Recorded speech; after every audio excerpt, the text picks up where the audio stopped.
Vaylor's ship was dying. The lights on the control panel blinked red one after another. The air was getting thin. Each breath took more effort than the last. He could feel his lungs working harder, trying to pull oxygen from the failing life support system. The metal walls around him creaked and groaned. This old scout ship had carried him far from his homeworld, but now it was giving up. He sat in the pilot's seat, his large, furry hands resting on controls that no longer responded. Vaylor was Karathi, a wolf-like creature that stood 8 feet tall when he straightened his back. His gray fur was matted and dirty. His golden eyes stared at the darkness beyond the small window. Space looked empty and cold. There were no stars close enough to give him hope. 6 months ago, Vaylor had been a commander in the Karathi military. He wore shining armor and led hundreds of warriors into battle. His people respected him. His family was proud of him. He had everything a Karathi could want. Then he made one mistake. He spoke against the High Council. The Council had ordered an attack on a small colony world. The people there had no weapons. They were farmers and teachers, not soldiers. Vaylor had read the reports. He knew these people posed no threat. When he stood before the Council and asked why they needed to die, the room went silent. No one questioned the Council. No one ever questioned the pack leaders. They stripped him of his rank that same day. They took his armor, his weapons, his medals. They erased his family name from the records. In Karathi culture, there was no worse punishment than exile. To be cast out from the pack meant you were nothing. You were less than nothing. You were a warning to others about what happens when you break the rules. But exile was not enough for the Council. They put a death mark on him. Anyone who saw Vaylor was supposed to kill him. Anyone who helped him would share his fate.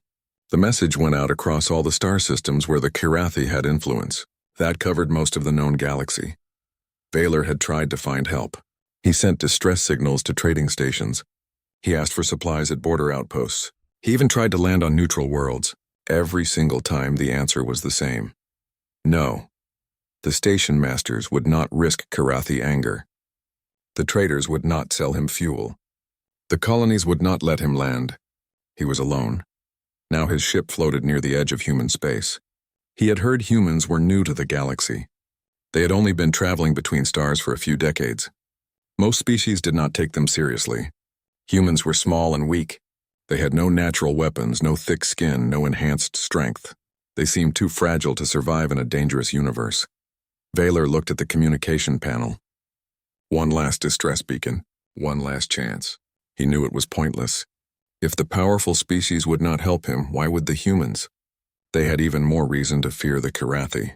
But he had nothing left to lose. He pressed the button. The signal went out into the black. It carried his ship's identification, his location, and a simple message. Life support failing. Requesting immediate assistance. He did not mention that he was Karathi. Maybe if they did not know, they would come. Maybe they would get close enough to scan his ship before they realized what he was. Vaylor closed his eyes. The air was very thin now. His head felt heavy. His thoughts moved slowly. He had been a warrior his entire life. He had fought in a dozen battles. He had faced enemy soldiers who wanted to kill him. But he never thought he would die alone in a broken ship, forgotten by everyone who once knew his name. His people believed that warriors should die in combat. A good death meant dying for the pack, protecting your brothers and sisters.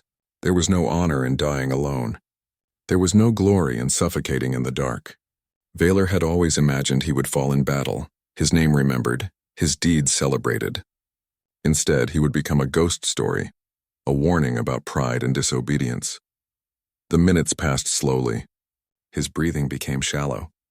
The cold was creeping into the ship now. Without power, the heating system had stopped working.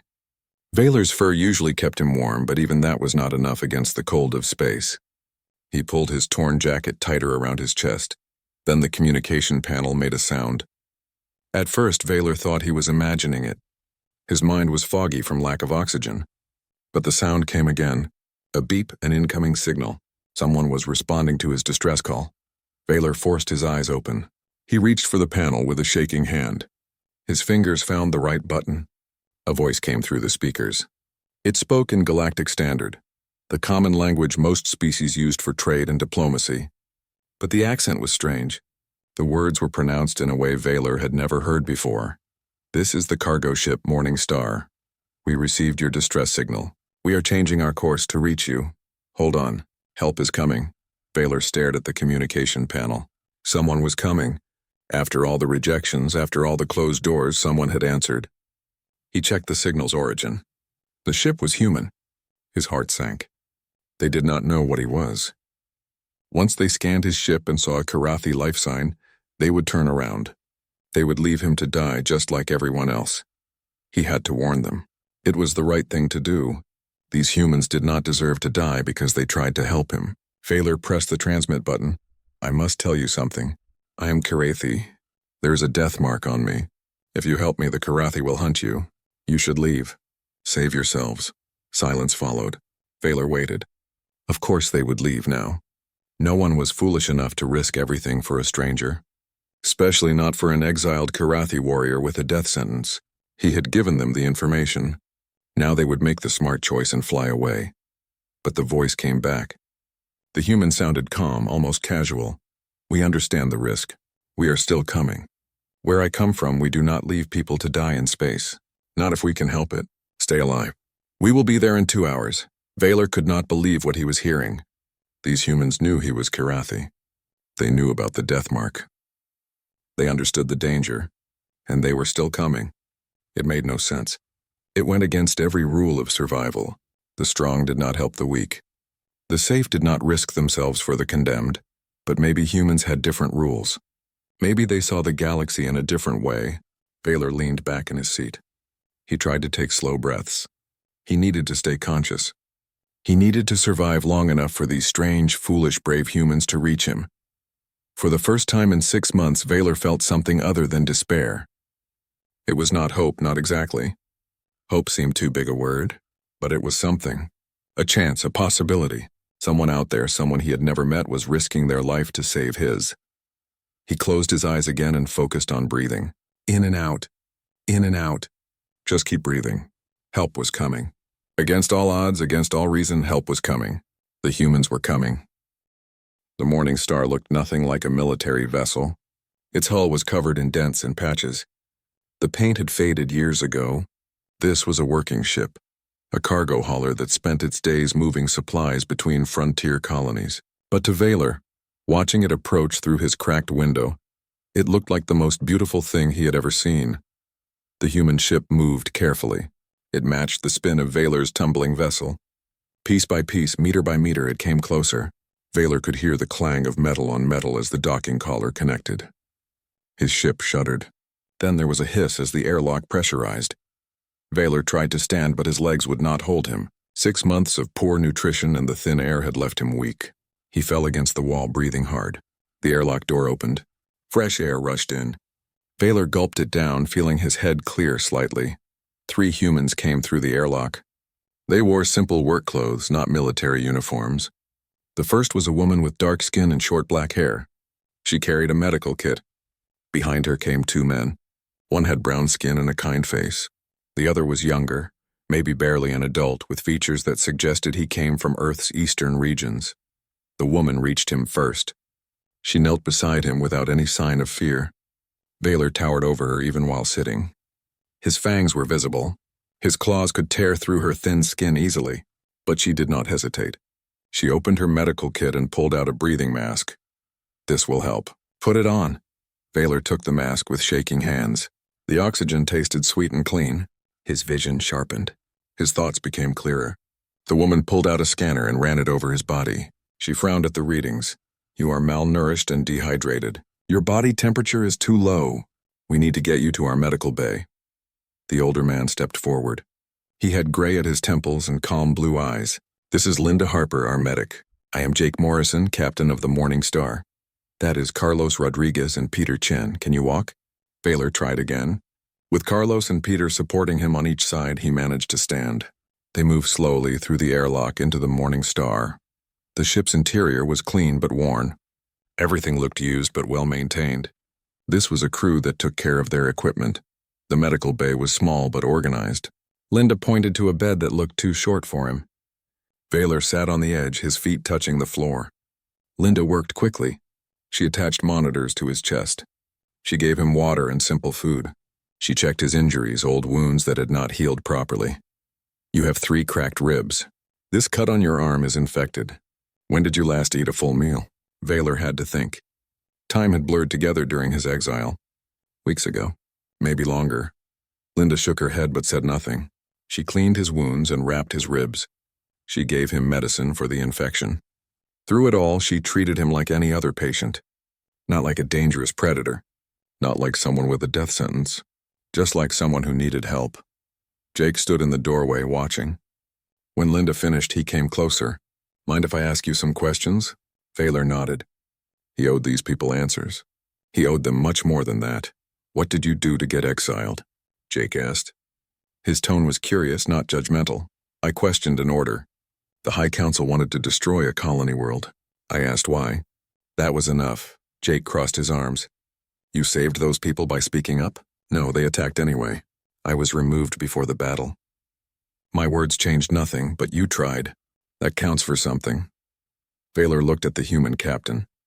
Jake was smaller than him, much weaker physically. But there was something solid about him. Something steady. Not to my people. To the Kirathi, questioning the pack leaders is the worst crime. Loyalty is everything. I broke that law. Jake sat down on a nearby chair. Sounds like your people value obedience over conscience. That is our way. The pack survives by following the strong. Individual thoughts can weaken the whole. I knew this. I was taught this from birth. But when I read those reports, when I saw the faces of the people we would kill, I could not stay silent. And now you are here. Alone. Hunted. Yes. Jake was quiet for a moment. Then he smiled slightly. Well, you are not alone anymore. You are on my ship now. That makes you our responsibility. Vaylor stared at him. You do not understand. The Kirathi will hunt anyone who helps me. Your ship, your crew, everyone will be marked for death. You should leave me at the nearest station and forget you ever saw me. Jake stood up. Let me tell you something about humans. We are not the strongest species. We are not the smartest. We do not have advanced technology or ancient wisdom. But we have something else. We choose who we want to be. We do not let others tell us what is right or wrong. And right now, leaving you to die feels wrong. Carlos poked his head into the medical bay. Captain, I checked his ship. The engines are completely dead. Life support is gone. We can salvage some parts, but the ship itself is worthless. Thanks, Carlos. Jake turned back to Vaylor. Looks like you are stuck with us for a while. We are heading to a frontier colony to deliver supplies. It will take 3 weeks. You can rest and heal during the trip. After that, we will figure out what comes next. Vaylor did not know what to say. In Kirathi culture, debts were serious things. He now owed these humans his life. But they did not seem to want anything in return. They acted like saving him was normal, like it was just something you did. Over the next few days, Vaylor stayed in the medical bay. Linda checked on him regularly. She brought him food and made sure he took his medicine. She talked to him about simple things, the weather on different planets, funny stories about cargo deliveries, the best places to get supplies in the frontier territories. Carlos brought him books and entertainment programs. Peter came by to ask questions about Kirathi technology. The young human was fascinated by the differences between their species' approach to engineering. Jake stopped in each evening to check on him. None of them treated him like a monster. None of them acted afraid. They included him in their conversations. They laughed at his attempts to understand human humor. They patiently explained their strange customs. Vaylor watched them work together. There was no rigid hierarchy. Jake gave orders, but the others questioned him freely. They debated decisions. They compromised. Sometimes Carlos or Linda would override Jake's choice if they had good reasons. The captain listened to them. He valued their input. This was nothing like the Kirathi military. Kirathi commanders gave orders and expected instant obedience. Questions were seen as challenges to authority. But here questions were welcomed. Discussion was encouraged. These humans trusted each other. On the 5th day, Vaylor felt strong enough to leave the medical bay. Linda cleared him for light activity. Jake invited him to join the crew for dinner in the common area. It was a small room with a table and chairs. The walls were covered with pictures and decorations from dozens of worlds. Carlos had cooked a meal using ingredients from 3 different planets. The food was strange to Vaylor, but it tasted good. The crew ate together, sharing stories about their day. They included Vaylor naturally, asking about his recovery, curious about his experiences. For the first time since his exile, Vaylor felt something close to peace. These humans had given him more than just rescue. They had given him dignity. They saw him as a person, not as a dangerous criminal or a burden. They saw potential where his own people saw only shame. As he sat at that table, listening to human laughter and joining their conversation, Vaylor began to understand something important. Strength was not just about physical power or military might. Strength could also mean kindness in the face of danger. Courage could mean helping someone when everyone else turned away. The humans had shown him a different way to live, a way based on choice rather than compulsion, a way that valued individual conscience over blind obedience. And for the first time in his life, Vaylor wondered if there might be something better than the rigid codes he had always followed. The alarm woke everyone on the Morning Star. Red lights flashed in every corridor. Peter's voice came through the ship's speakers, urgent and tense. "Captain, we have 3 ships on our sensors. They are Kilrathi warships. They are coming fast." Vaylor was in the common area when the alarm sounded. His body reacted before his mind caught up. Years of military training kicked in. He ran to the bridge. Jake was already there, staring at the display screen. 3 red dots moved toward their position. Carlos sat at the navigation controls. Peter monitored the engine systems. Linda stood near the weapons console. Though the Morning Star had very few weapons, Vaylor looked at the screen and his heart sank. He recognized the ship designs. These were hunter vessels, fast, deadly, and equipped with tracking systems that could follow a target across entire star systems. Worse, he knew who would be commanding them.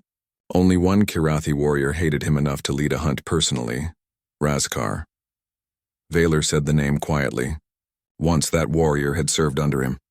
Raskar had always been violent, always eager to kill. Vaylor had held him back, forced him to follow rules and honor codes. When Vaylor was exiled, Raskar celebrated. Now he had his chance for a revenge. Jake looked at Vaylor. "You know him? He was my second in command. He always thought I was too soft, too willing to spare enemies.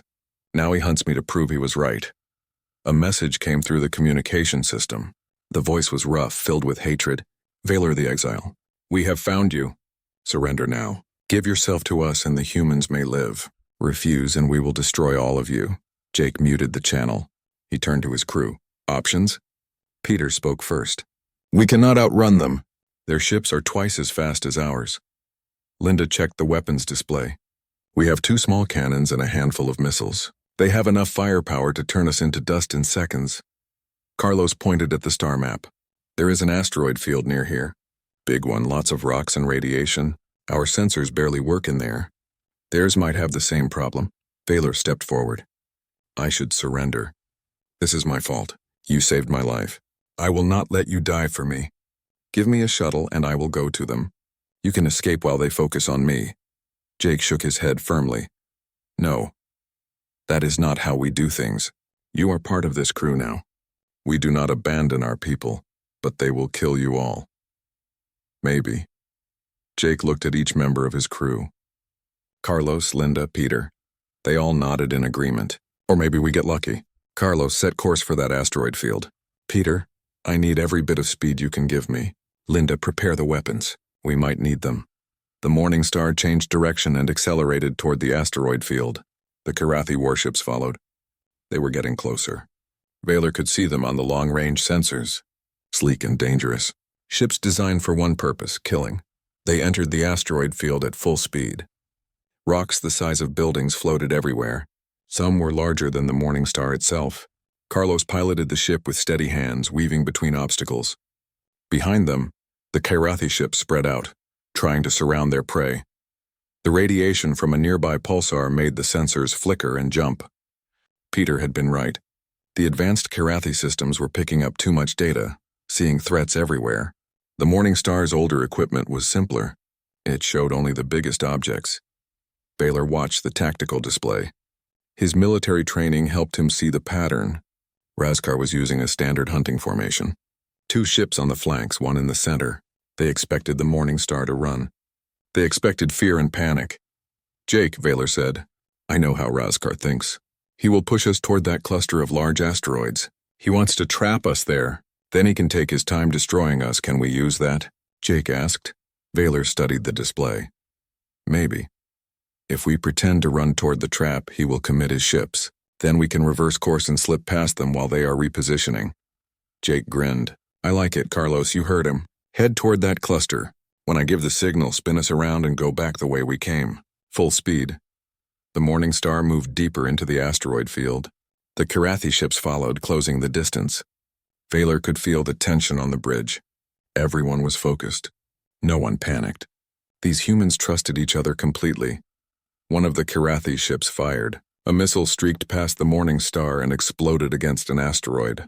Rocks and dust filled the space around them. Linda fired back with their small cannons. She was not trying to hit the enemy ships. She was creating more debris, more confusion. The trap was ahead. 3 massive asteroids formed a narrow passage. Once the Morning Star entered, the Karathi ships would block the exit. Razkar's voice came through the communication system again. You cannot escape. Surrender now. Jake waited until they were almost at the entrance to the passage. Then he shouted, Now, Carlos. The Morning Star spun on its axis. The sudden change in direction threw everyone against their restraints. The ship reversed course and accelerated. For a moment, they were heading straight at the Karathi warships. Then Carlos dove beneath them, using a gap between 2 asteroids that looked too small for a ship their size. Metal scraped against rock. Alarms blared. But they made it through. Behind them, the Karathi ships scrambled to turn around. Their larger vessels moved slower. Their advanced sensors showed too many collision warnings. They had to slow down or risk crashing. The Morning Star gained distance. Peter diverted power from life support and weapons to the engines. They would run out of air eventually. But right now, speed was more important than comfort. The ship pushed harder, moving faster than it was designed to go. Vaylor watched Razkar's ships fall behind. The maneuver had worked. The hunters had become the hunted, caught in their own trap. But they were not safe yet. The Karathi would not give up easily. They would keep searching. Jake guided them through the thickest part of the asteroid field. The radiation was strongest here. Their sensors barely functioned, but that meant the Karathi sensors were equally blind. They navigated by sight and instinct. Carlos's skill as a pilot the only thing keeping them alive. After an hour of tense flying, they reached the far edge of the field. The Karathi ships were still behind them, but the distance had grown. The Morning Star broke free of the asteroids and jumped to faster-than-light travel. The stars stretched into lines. Then they were gone. Everyone on the bridge relaxed. Peter restored life support. Linda checked for damage. Carlos set a course for an empty region of space where they could hide and make repairs. Jake leaned back in his chair, breathing hard. Vaylor stood still, trying to process what had happened. These humans had just outmaneuvered 3 Karathi warships. They had turned certain death into narrow escape. And they had done it as a team. No heroic individual actions. No one person being stronger or smarter than everyone else. They worked together. That was good flying, Carlos. Jake said. Linda, those covering shots helped. Peter, you squeezed every bit of power out of those engines. And Vaylor, your knowledge of their tactics saved us. Vaylor shook his head. You should have let me go. You risked everything. Jake stood and faced him. We told you already. You are one of us now. We take care of our own. Besides, running from bullies never sat well with me. Linda smiled. Plus, that was kind of exciting. In a terrifying way, Carlos laughed. Speak for yourself. I need a drink. Vaylor felt something strange in his chest. It took him a moment to recognize it. Gratitude. Deep, overwhelming gratitude. But also something else. Belonging. For the first time since his exile, he felt like he was part of something. Part of a pack. But this pack was different from anything he had known. This pack chose loyalty. They were not forced into it by biology or culture. They chose to stand together. But Vaylor knew the danger was not over. Razkar would not stop hunting him. The Karathi never gave up on a blood debt. Sooner or later they would find the Morning Star again, and next time they might not be so lucky. 3 days later, the Karathi found them again.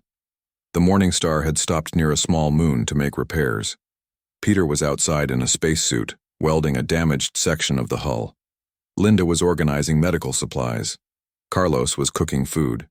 Jake was updating their navigation charts. Everything seemed peaceful. Then the sensors screamed.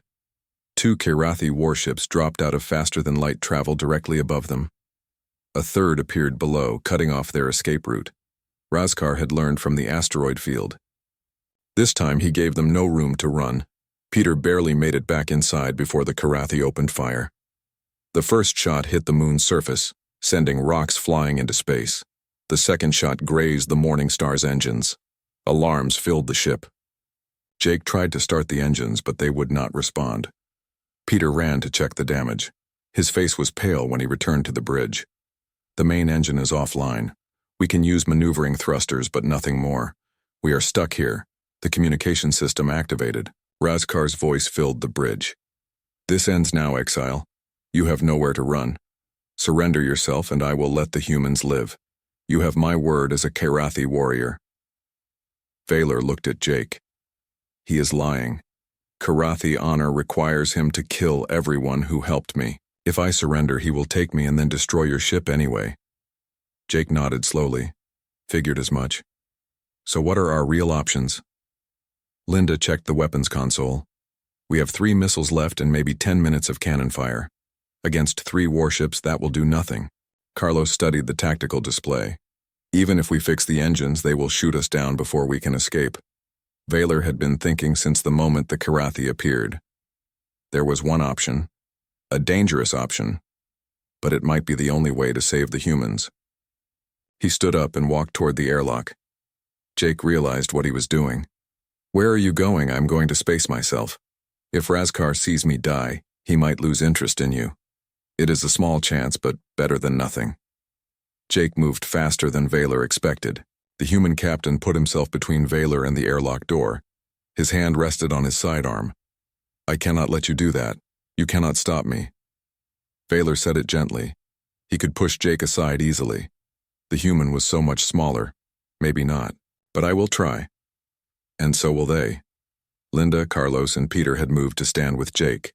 They formed a line between Vaylor and the airlock. None of them drew weapons. They just stood there, facing him.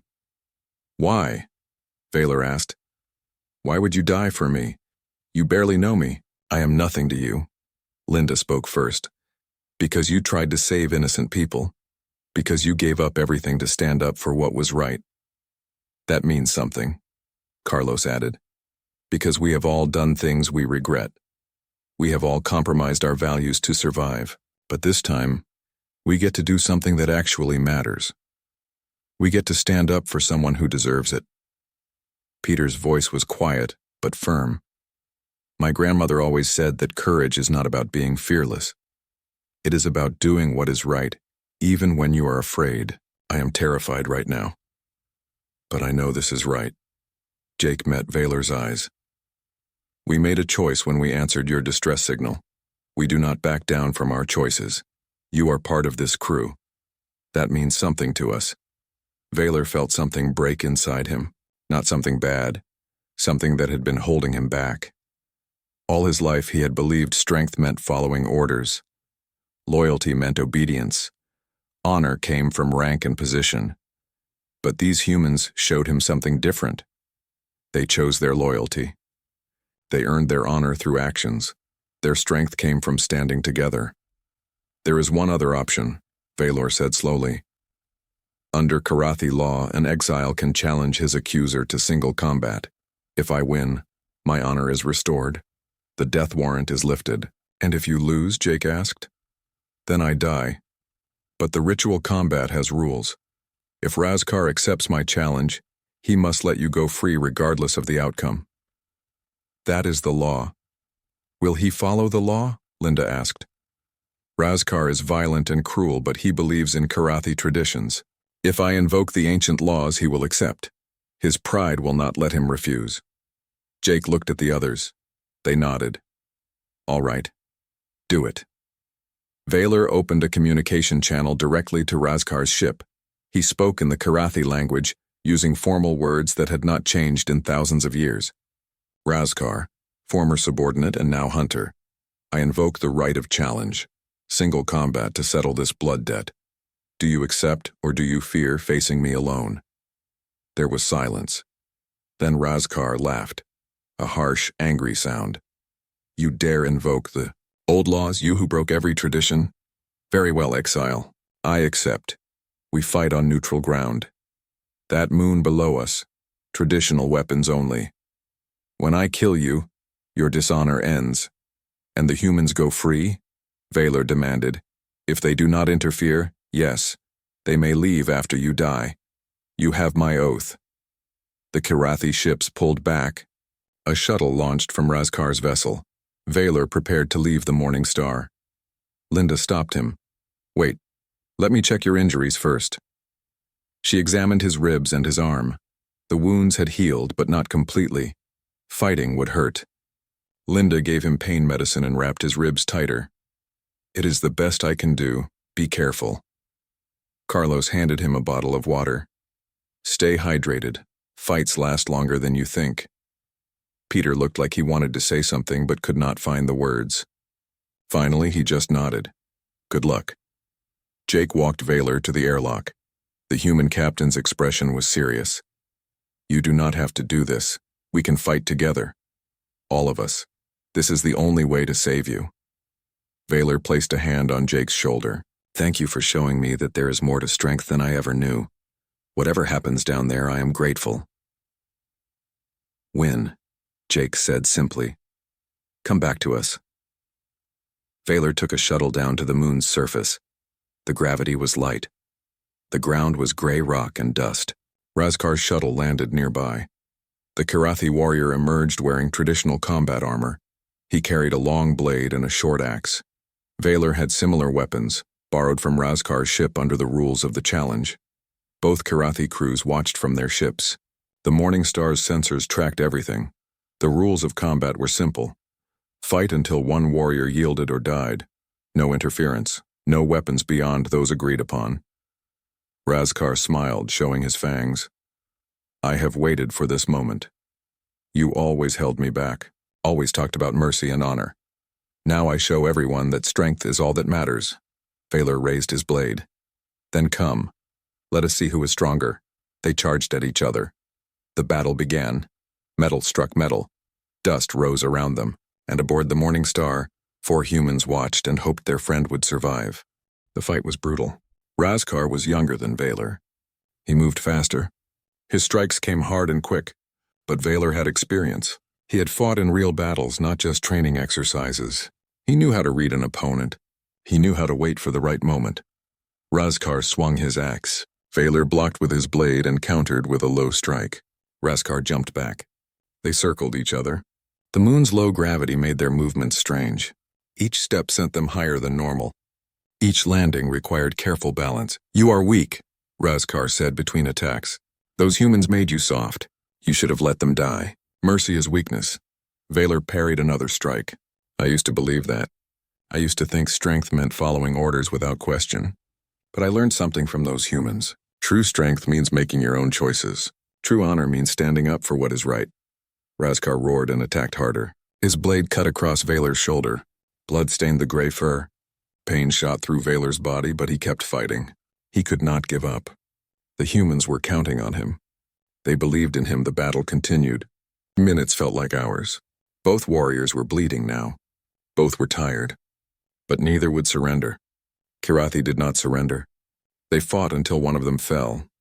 Valor thought about Jake standing in front of the airlock, refusing to let him sacrifice himself. He thought about Linda treating his wounds with gentle hands. He thought about Carlos sharing food and stories. He thought about Peter's eager questions and young hope. These humans had given him something precious. They had given him a reason to fight beyond just survival. Razkar made a mistake.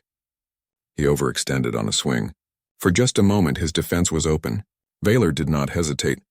He struck hard and fast. His blade knocked the axe from Razkar's hand. A second strike sent the sword flying. Razkar stumbled backward and fell. Valor stood over him, blade at Razkar's throat.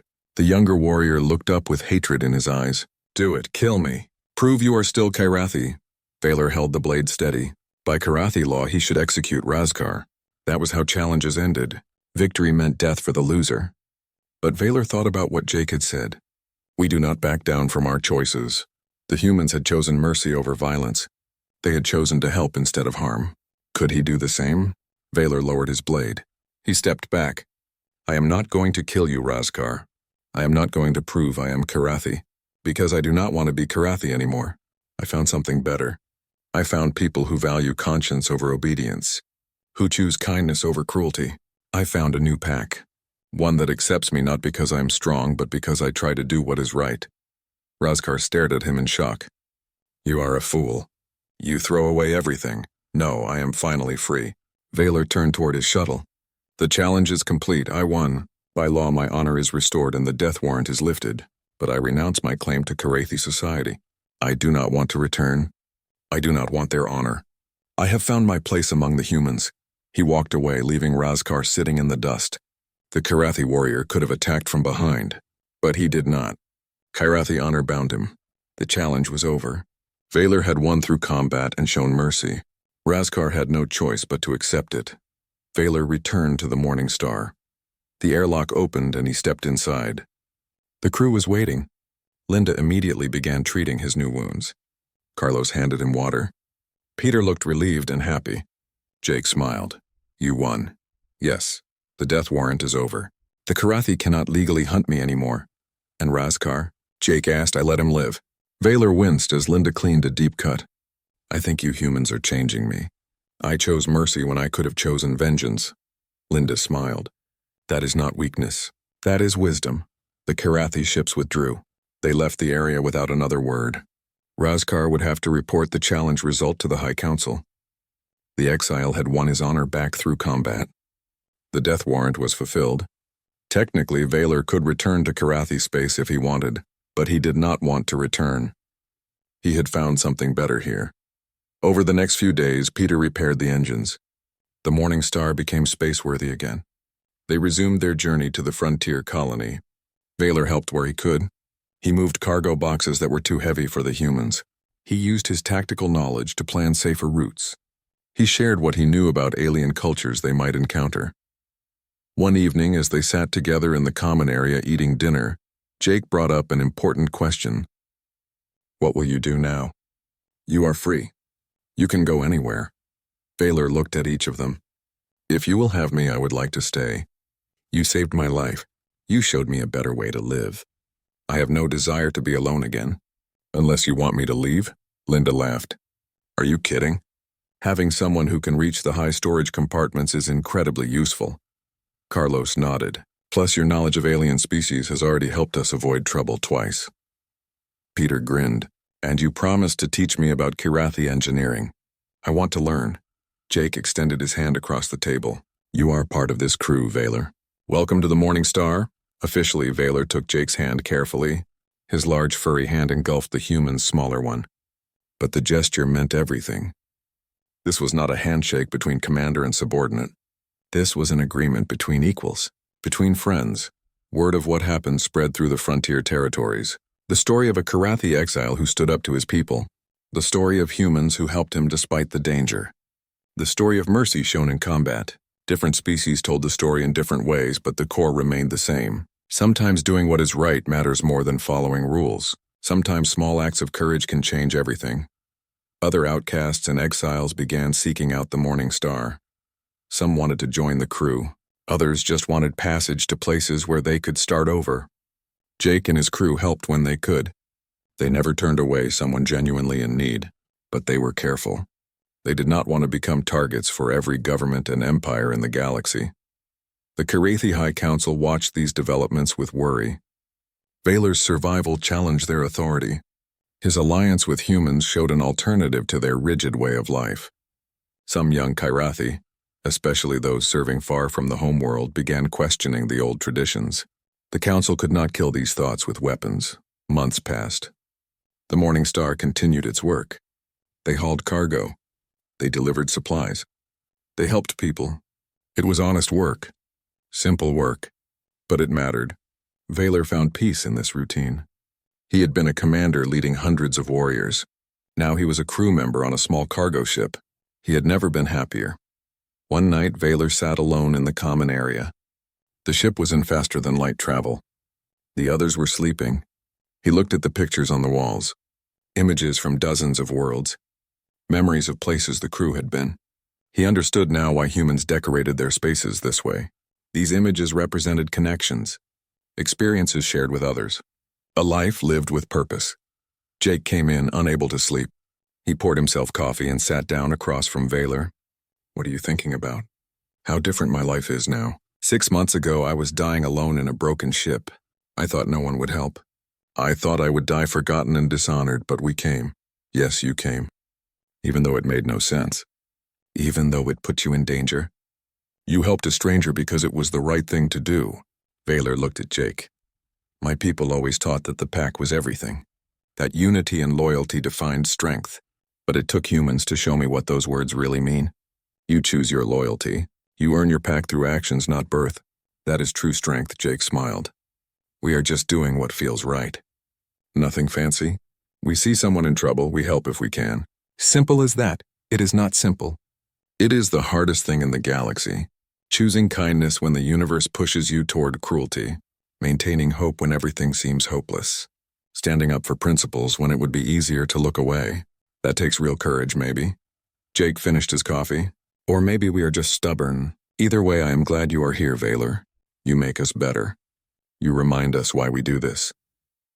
As Jake left to return to bed, Vaylor stayed in the common area. He thought about the journey that brought him here. He thought about the hard choices he made. He thought about the humans who risked everything to save him. And he knew, with complete certainty, that he had found his true pack. The morning star traveled through the night of space. Inside, 5 beings from different worlds slept peacefully. They were not bound by biology or ancient traditions. They were bound by something stronger: choice, respect, trust, and the simple belief that everyone deserves a chance at redemption. In a galaxy full of ancient empires and powerful warrior races, humanity brought something unique. They brought the stubborn belief that there was always a better way. That kindness was not weakness. That showing mercy took more courage than violence. These ideas could not be suppressed by military force. They spread quietly, one rescued stranger at a time. And slowly, very slowly, the galaxy began to change.